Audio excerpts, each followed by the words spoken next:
امام غزالی حدیث لائے ہیں، ایک خاوند گھر سے نکلا ہے تو بیوی کو کہہ گیا ہے جب تک میں واپس نہ لوٹوں گھر سے نہ نکلنا۔ دو گلیاں چھوڑ کے والد رہتے، دو گلیاں چھوڑ کے خاوند جہاد پہ چلا گیا، کسی سفر پہ چلے گئے، کہہ گئے میری اجازت کے بغیر گھر سے نہ نکلنا۔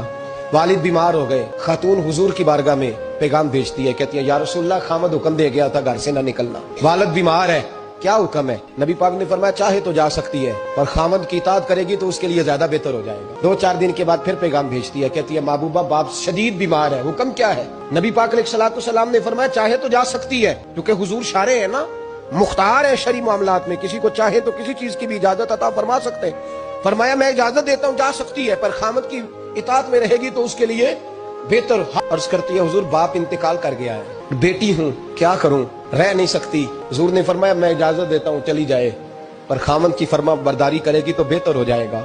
صحابہ کہتے ہیں پہلے وہ پیغام بھیجتی تھی، جب باپ کا انتقال ہوا تو اس شام مصطفیٰ نے پیغام بھیجا، فرمایا پتہ کرو گئی تو نہیں، پتہ کرو گئی تو نہیں۔ صحابی نے واپس آ کے عرض کی حضور کوئی نہیں گئی۔ فرمایا جاؤ اسے جا کے میری طرف سے خوشخبری دے دو کہ تو نے اپنے خاوند کی فرما برداری کی ہے، رب کریم نے تجھے بھی بخش دیا ہے، تیرے باپ کی بھی بخشش فرما دی، تیرے اس عمل نے تیرے باپ کی بخشش کا سبب بنا دیا ہے۔ میرے نبی پاک صلی اللہ علیہ وسلم نے فرمایا، سیاستہ میں حدیث ہے، فرمایا تم میں سے جو رب سے ملنے کو پسند کرتا ہے نا، جو اللہ سے ملنے کا شوق رکھتا ہے نا، اللہ بھی اس کی ملاقات کو پسند فرماتا ہے۔ ہمارے حضور فرمانے لگے تم کانٹا اٹھا سکتے ہو نا گلی سے تو وہی اٹھا دینا، اس پر بھی رب صدقے کا ثواب عطا کرے گا۔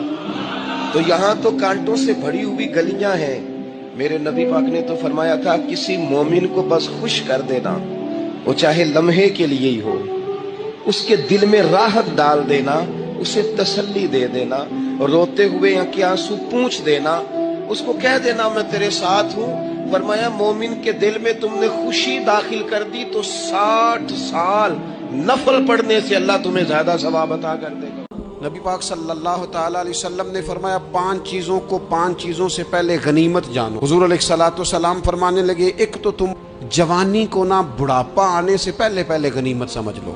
نبی کریم صلی اللہ تعالی علیہ وآلہ وسلم ارشاد فرمانے لگے کہ اپنی صحت کو غنیمت جان لو بیماری آنے سے پہلے۔ پھر حضور علیہ الصلوۃ والسلام فرمانے لگے اگر اللہ نے تمہیں مال دیا تو نیکی کر لو، خرچ کر لو اللہ کے راستے، خدا نہ خواستہ تم پر غریبی آ جائے۔ اور 5ویں بات حضور نے بیان کی، فرمایا زندگی کو غنیمت جانو موت آنے سے پہلے۔ رسول پاک علیہ السلام کی بارگاہ میں حاضر ہو کے ایک شخص نے کہا تھا حضور دل بڑا ڈاڈا تھے، یا رسول اللہ دل سخت ہو گیا کیا کروں؟ فرمایا کوئی یتیم ملے تو اس کے سر پہ ہاتھ پھیرا کر، اللہ تیرے دل کو نرمی عطا فرمائے۔ یتیموں کے سروں پہ ہاتھ رکھا کر، قلب نرم ہوگا، دل نرم ہوگا۔ حضور علیہ السلام نے فرمایا قیامت کے دن تم اتنی دیر تک قدم نہیں اٹھا سکو گے جب تک کہ تم 4 سوالوں کے جواب نہیں دے لو گے۔ یا رسول اللہ صلی اللہ علیہ وسلم وہ کون سے؟ تو حضور نے فرمایا سب سے پہلے قیامت کے دن اللہ تم سے پوچھے گا کہ تم نے اپنی عمر کہاں گزاری، تو دوسرا سوال یہ ہوگا کہ جوانی کہاں گزاری۔ اور میرے نبی رحمت علیہ الصلوۃ والسلام فرماتے ہیں تیسرا سوال یہ پوچھا جائے گا کہ مال کمایا کہاں سے اور خرچ کہاں کیا۔ نبی کریم علیہ الصلوۃ والسلام فرماتے ہیں چوتھا سوال یہ پوچھا جائے گا کہ جو تم جانتے تھے تم نے اس پر عمل کتنا کیا۔